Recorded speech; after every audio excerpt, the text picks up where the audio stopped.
ये कहानी है एक कब्रिस्तान की। मनोहर का घर पुराने कब्रिस्तान के पीछे था और उसके घर के छत से वो कब्रिस्तान अच्छे से दिखता था। वो रोज उस कब्रिस्तान को पार करके ही अपने काम पर जाता था। मनोहर के 2 बच्चे थे और दोनों बच्चे बड़े ही शैतान थे। बड़े बेटे का नाम रॉकी और छोटे बेटे का नाम विकी था। एक बार गर्मी की छुट्टियों में रॉकी और विकी की बहन सोनिया भी आई हुई थी। तीनों मिलकर रात के लगभग 12 बजे एक रूम में ट्रूथ और डरे खेल रहे थे। रॉकी सोनिया से पूछता है कि तुम ट्रूथ लोगी या डरे। सोनिया डरे लेती है और पूछी है कि तुम लोग कुछ खतरनाक करने के लिए तो नहीं कहोगे ना।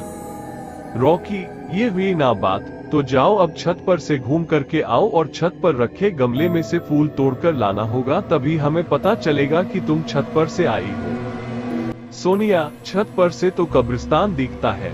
नहीं, मैं नहीं जाऊंगी। रॉकी और विकी दोनों सोनिया को छत पर जाने के लिए जबरदस्ती बोलते हैं। सोनिया छत पर जाती है और जैसे ही गमले में लगे फूल की तरफ बढ़ती है तभी उसकी नजर कब्रिस्तान की ओर पड़ती है। कब्रिस्तान में एक बड़ा सा सूखा पेड़ होता है। वो देखती है कि उस पेड़ पर एक सर कटी हुई उल्टी लाश लटक रही होती है। सोनिया उसे देखती है और जोर से चिल्लाती हुई बेहोश हो जाती है।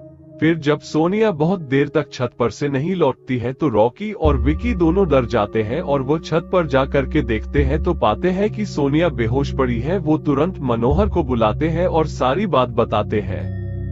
मनोहर, तुम तीनों को ऐसा खेल खेलने की जरूरत क्या थी? और रॉकी, तुम तो जानते हो उस कब्रिस्तान के बारे में कैसी कैसी खबरें आती हैं, फिर भी तुम सोनिया को रात में छत पर जाने के लिए क्यों भेजा? रॉकी, सॉरी डैड, मुझसे गलती हो गई, हम आगे से ऐसा नहीं करेंगे। मनोहर, और फिर कभी दोबारा ऐसा काम किया तो तुम दोनों को उसी कब्रिस्तान में छोड़ आऊंगा। अच्छा सोनिया बेटी, ये बताओ तुमने वहाँ ऐसा क्या देख लिया था कि तुम वही बेहोश हो गई? सोनिया सहमी हुई हालत में मनोहर को सारी बात बताती है कि उसने क्या देखा। मनोहर ने उस कब्रिस्तान के बारे में ऐसी खबरें पहले भी सुनी हुई थी, इसलिए वो सोनिया को डांटता नहीं है और बच्चों को संभल कर रहने की सलाह देता है। एक दिन मनोहर को काम से छुट्टी मिलने में देर हो जाती है और उस दिन उसे ऑटो भी नहीं मिलता है। वो पैदल ही घर की ओर चल पड़ता है। इधर विकी और रॉकी दोनों आपस में बात करते हैं। रॉकी, विकी, तुम्हें क्या लगता है सोनिया ने जो कहा वो सच है? मुझे तो लगता है कि वो सिर्फ बातें बना रही है, वो उसका भ्रम होगा। विकी, अरे नहीं भाई, तुमने उसकी हालत देखी नहीं, एक दिन भी और यहाँ रुकने को तैयार नहीं हुई। मुझे लगता है कि उसने सच में कुछ देखा होगा। रॉकी, चलो हम कब्रिस्तान में जाकर खुद ही देख लेते हैं। विकी, अरे भाई तुम पागल तो नहीं हो गए हो? मुझे अपनी जान बहुत प्यारी है, मैं कहीं नहीं जाऊंगा और तुम भी मत जाओ। विकी के मना करने के बावजूद रॉकी नहीं मानता है और वो अकेले ही कब्रिस्तान की ओर चल देता है। कब्रिस्तान का दरवाजा खोलता है और अंदर चला जाता है। वो उस पेड़ की ओर भी देखता है जिस पर सोनिया को सर कटी हुई उल्टी लाश दिखी थी।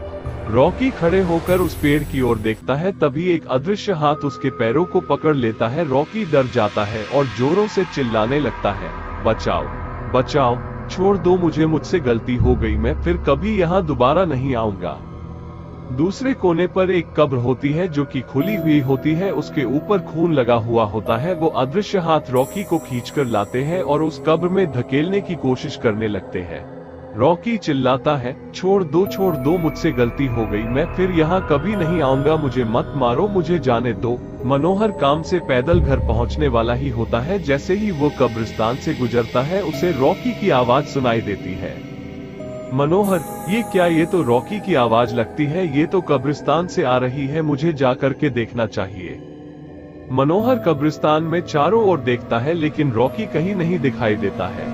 वो घर लौटकर आ जाता है और विकी से पूछता है कि रॉकी कहाँ है। विकी, पापा, मेरे बार बार मना करने के बावजूद भी रॉकी कब्रिस्तान में चला गया। वो जानना चाहता था कि सोनिया जो कह रही थी वो सच है या नहीं। मनोहर, हमारे पास समय बिल्कुल भी नहीं है, जाओ घर के मंदिर में शंख में जो जल रखा है वो जल्दी से लेकर आओ, हमें रॉकी को खोजने कब्रिस्तान जाना पड़ेगा। विकी वो जल लेकर आता है। मनोहर और विकी कब्रिस्तान में जाते हैं। मनोहर जल छिड़कता है, फिर उसे किसी के घसीटने का निशान दिखाई देता है। वो समझ जाता है और फिर उस निशान का पीछा करते हुए उस कब्र तक पहुंच जाता है। मनोहर कब्र के आसपास वो जल छिड़कता है। कब्र से अजीब अजीब सी आवाजें आती है। विकी बहुत डर जाता है।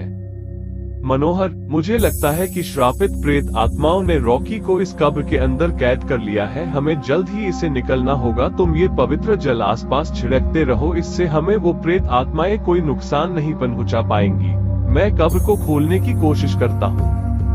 मनोहर उस कब्र को खोलने की बहुत कोशिश करता है। अंत में वो कब्र खुल जाती है। उसके अंदर रॉकी लथपथ बेहोश पड़ा होता है। मनोहर रॉकी को लेकर हॉस्पिटल जाता है। उसकी हालत बहुत गंभीर होती है। उस दिन के बाद मनोहर उस घर को छोड़कर शहर से दूर एक दूसरे घर में अपने पूरे परिवार के साथ रहने चला जाता है।